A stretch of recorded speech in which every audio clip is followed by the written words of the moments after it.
What's up, guys? Jay, MorninAfterKill, and I'm back here on Destiny. And today, Bungie has patched the loot caves that everybody was farming legendary engrams from. And a lot of you guys have been hitting me up with messages here like, Mac, where the fuck am I going to get my legendary gear from?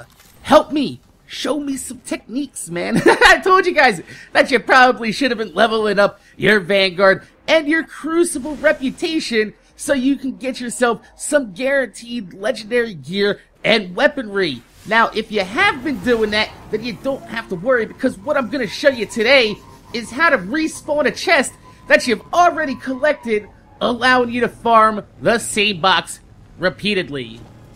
What? That's right.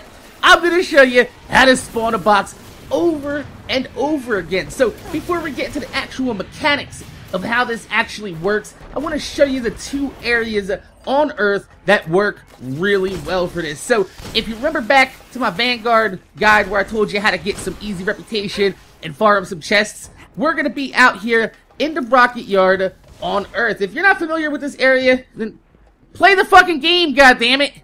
Get the hell out of loot caves. This is like one of the earliest areas inside of the game that you should probably be at, especially since you do the Devil Walker Strike.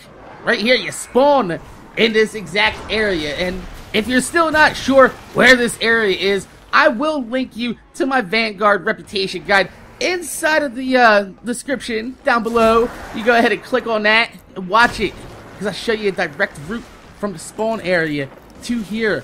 Unedited, motherfucker. So, in this chest farming area, there is a courtyard in the main section where you spawn when you do the Devil Walker Strike mission. And also, in the back, there is a pavilion where a servitor and a bunch of other assholes spawn. Now, what's so special here is that we're very close proximity to the two map area transition points. Now, what this means is, as you travel through the game world, the game seamlessly bounces you from server to server as you go over these transition points. Now, you could tell that you've hit a transition point because sometimes you'll get stuck in midair while riding your Sparrow and it'll say loading. Yeah, that means you are at a transition point. Or, if you take a look at the bottom left hand, it'll let you know that it's repopulating the world with a bunch of assholes, and also that you entered a new area by the font of the text at the bottom, telling you exactly what area that you have entered. Now, the cool thing about this system is that you can actually trick it into reloading the same box over and over again by opening the chest and transitioning back to a new area and then going back to the chest again. Now, the only problem with this is that you need to be alone in your area when you open the chest, since they despawn after 30 seconds of opening.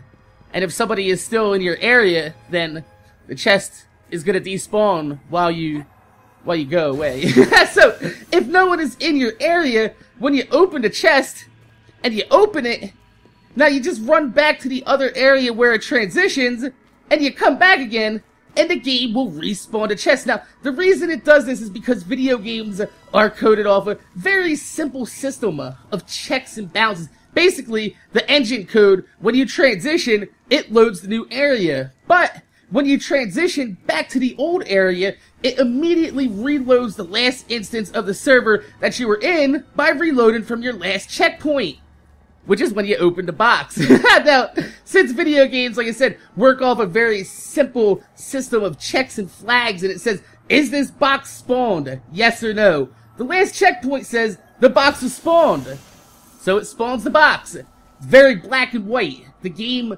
knows only that a box was spawned there. It doesn't care if you opened the box. It doesn't care when the last time you opened the box was. It just cares that there's a box that was spawned there the last time you were here, and it's reloading that same instance. Now, obviously, video games are a little bit more complicated than this, but this is the basic core of how this chest farm works. What this means is, if any of the boxes in your area spawn and you're alone, you open that box, transition back, come back, you can continuously farm this box until it repopulates the server you're on, and since you're hopping back and forth, it's possible to occupy this server by yourself for somewhere between 5 to 10 minutes before the game just completely tosses that entire instance and reloads you into a new one. Now, like I said, the cool thing about this is in that 10-minute period, you can pick up quite a bit of loot and upgradable materials, and doing this is a great way to pick up some Vanguard and Crucible marks by selling the materials back to the headmaster of the tower.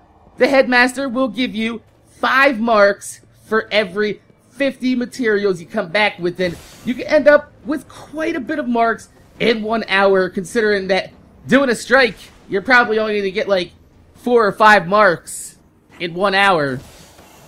Womp, womp, womp. Also, while doing this, I picked up 3 public events inside this area for a total of 12 Vanguard marks. So, since I've already picked up 12 Vanguard marks inside this period that I was farming, I can go ahead and sell my 150 spin metal to the Crucible headmaster and get myself 15 Crucible marks and 12 Vanguard marks all in 1 hour. It's pretty fucking amazing, considering that if you win a Crucible match, you get 3 Crucible marks. Count them. 1, 2, 3, 3. Fucking, it's the count.